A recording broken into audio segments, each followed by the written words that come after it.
Dan musim baru, waifu baru, anime isekai baru, itu sudah menjadi makanan setiap musim. Dan bagi para penikmat-penikmat anime yang mungkin gak akan ada habisnya kalau misalnya membahas genre-genre yang menjadi genre favorit mereka. Dan kali ini gue mau sedikit nge-review anime Genjitsu Sugi-Yuza no Oukoku Saikenki.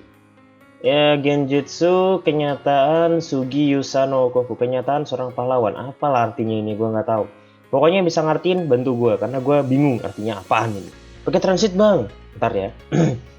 Jadi sebenarnya gue sedikit excited juga dengan salah satu judul anime yang akhirnya rilis juga, karena sebenarnya gue udah baca komiknya dan itu komiknya seru bukan main gitu. Dan semoga animenya ini jauh lebih seru lagi, dan ternyata prediksi gue 100% gak terjawab sudah. Animenya bener-bener dioprek dengan baik, biarpun desainnya menurut gue sedikit berubah dari yang versi light novel ataupun versi manga. Tetapi yang bisa gue kasih tahu ke lu pada adalah ini adalah ciri khas yang sangat matang banget dari studionya. Ya, studio yang handle anime ini adalah JC Staff. Sebelumnya anime ini ngehandle Sentoin Hakenshi Number 6 gitu. Dan sekarang handle lagi anime Genjitsu Sugi Yuza no Oukoku Saikenki. Gue bingung nih, emang nama pendeknya apa sih gitu. Tapi ya udahlah, itu nggak usah dipikirin. Dan yang paling penting dari anime yang bakal gue review kali ini itu adalah bukan tentang isekai-nya, tapi tentang konsep yang dibawa yang mungkin buat sebagian orang bakal bikin ngantuk. Ya, gue juga baca komiknya, emang kebanyakan teks. Animenya pun iya, kebanyakan juga percakapan yang mungkin malah ngebosenin bagi setiap orang, khususnya anak-anak gitu. Bagi di penikmat-penikmat anime bocil yang kebelet karena dapat jatah anime isekai musim ini, mungkin akan sedikit plonga-plongo ketika nonton anime. Niatnya melawan Raja Iblis, malah ngurus negara gitu. Kesannya tuh kayak anime ini kental akan perpolitikan dan juga ekonomi yang mungkin akan mirip-mirip seperti Spice and Wolf gitu.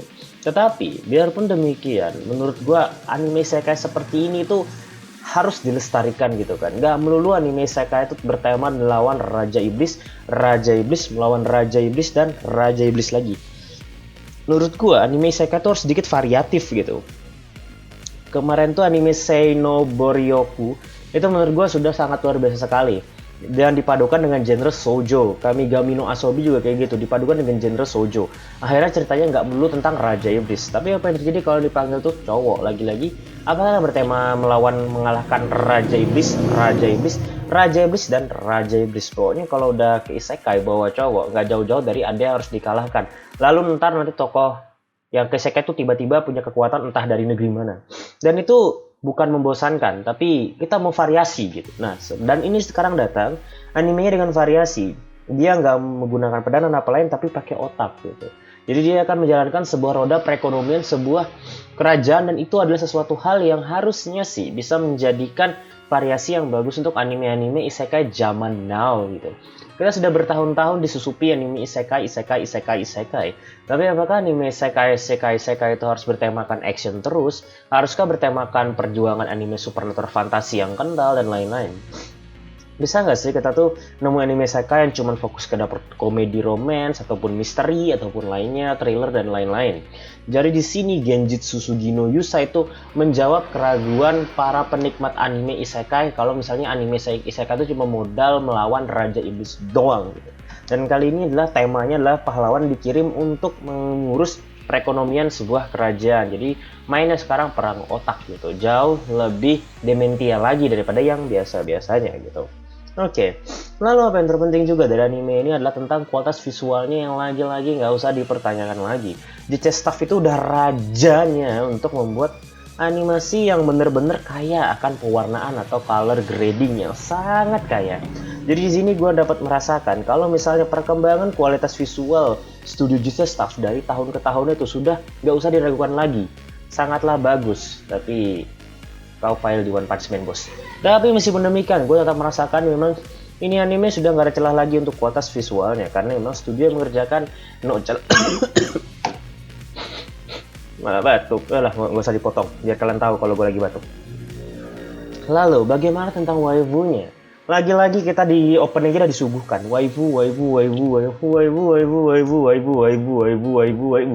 dan cowok pun jadi waifu kau nantinya. Jadi untuk misalnya asupan waifu, anime ini juga sudah memberikan asupan yang luar biasa. Openingnya sudah memberikan ini waifu-waifu kalian, biar dan lain-lain. Tapi bang, masa dengan model waifu doang kami tertarik nonton? Apa sih yang buat kami tertarik? Exactly. Yang paling penting dari waifu itu adalah satu, sifat-sifat dari waifu tersebut.